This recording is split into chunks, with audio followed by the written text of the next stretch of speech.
All right, hello everyone. My name is Nabeeha and I'm from the RISE lab at Carleton University. Today I'll be speaking to you about mine and David Thue's research called Signals of Struggle, Detecting Player Difficulties Using Machine Learning.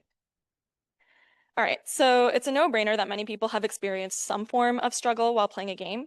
And in fact, it's even a common thing for designers to want for their players. Struggles can cause players to increase their effort during gameplay, and it will require players to do things like adapt, reflect, or persist. And this is kind of how I'm defining struggle in this context. As we know, having too much or too little struggle can make a game overwhelming or boring, which is why we need to have this sort of sense of game balancing.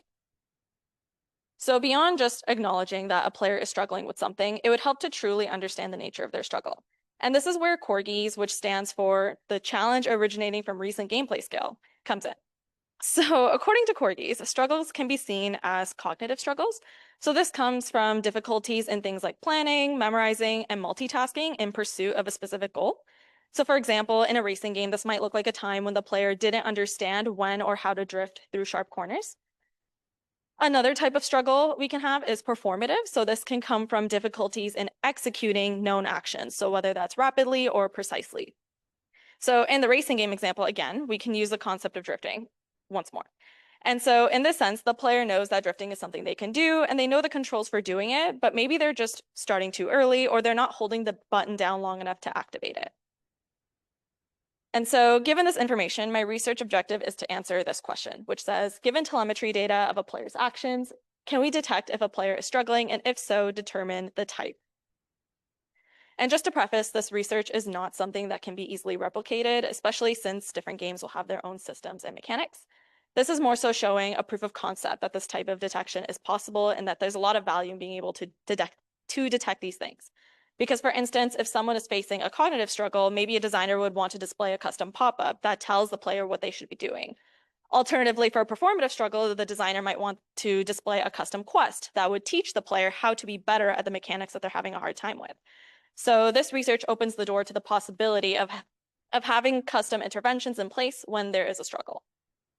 And so the specific contributions of this work include having a data set of player difficulties and a flexible approach for collecting this data and building the machine learning model. So to collect all of this information or telemetry, I created 3 different quests in Terraria for players to play through.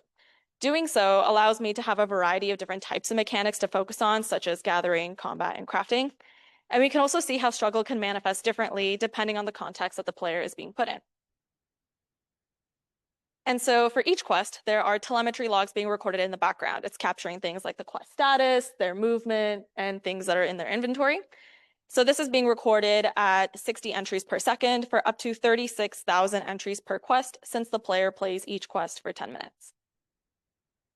During each quest, I instruct players to mark where they are struggling using a special key during gameplay.